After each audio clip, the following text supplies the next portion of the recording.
What if the ground beneath the North Sea still remembers being a forest?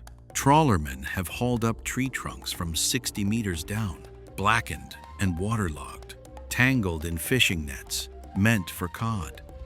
Some called it moor log, a strange, peaty debris that smelled of rot and old rain. They didn't know they were touching the remains of an entire lost world.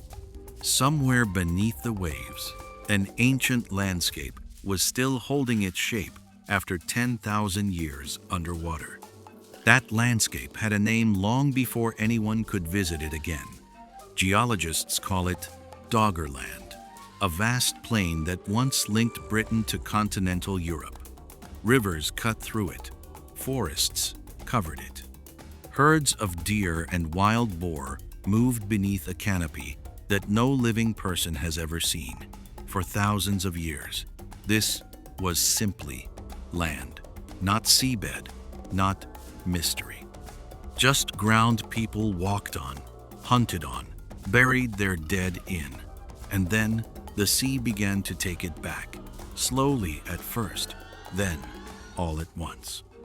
The scale only became clear once fishing boats started dredging up more than fish. Alongside the tree stumps came flint tools, sharpened by human hands with unmistakable precision. Antler harpoon points surfaced too, one dated to more than 11,000 years before present. A skull fragment, thickened with a brow ridge, turned up off the Dutch coast in 2001.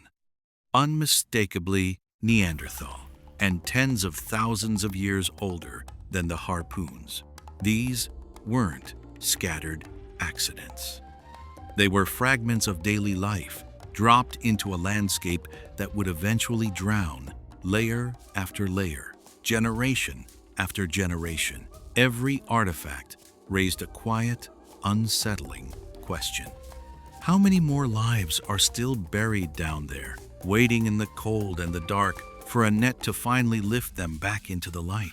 Researchers began mapping the seabed properly in the early 2000s, using oil and gas survey data never meant for archaeology. Seismic scans revealed river channels, lake basins, even the ghost of a coastline. It looked less like an empty seafloor and more like a frozen photograph of a country.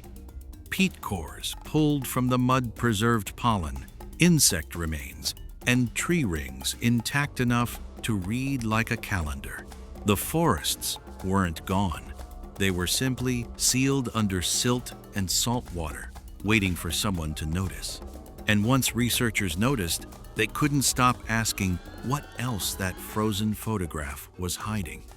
The flooding itself unfolded over centuries, driven by melting ice sheets after the last glacial period. Sea levels crept upward year by year, reclaiming low ground first. The river valleys, the marshes, the forest edges.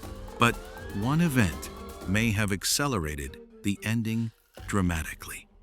Around 8,150 years ago, a massive underwater landslide off the coast of Norway, now called the Storegga Slide, triggered a tsunami that would have surged across Doggerland's remaining shoreline. The evidence remains inconclusive, yet it suggests the wave reached heights of several meters, arriving with almost no warning for anyone still living there. It's a strange thing to imagine. An entire coastal population going about an ordinary day, unaware the sea itself was about to change everything. Whether Storegga finished Doggerland or simply hastened an ending already written by rising water is still debated among scientists. What isn't debated is the aftermath. Within a few generations, the land bridge was gone. Britain became an island. The forests, the rivers, the hunting grounds, all of it slipped beneath a sea that has never given them back. Somewhere down there, the shape of a riverbank still exists in the mud, exactly where it was left. Standing on a modern beach and looking out at open water, knowing solid ground once stretched for 100 miles, does something strange to your sense of time. Modern surveys keep finding more. Through more than a decade of seabed mapping, researchers have traced freshwater lake systems, ancient shorelines, and old riverbanks preserved beneath the southern North Sea. Divers and dredging crews continue to bring up worked flint, bone tools, even fragments of preserved wood-bearing tool marks left by hands long gone. Off the Isle of Wight, DNA pulled from submerged sediment even hinted at wheat. Nearly 2,000 years before farming was thought to have reached Britain, though later researchers have questioned whether the DNA was truly ancient. Each discovery adds another sentence to a story that has no complete version. Archaeologists suspect only a small fraction of Doggerland's secrets have surfaced so far.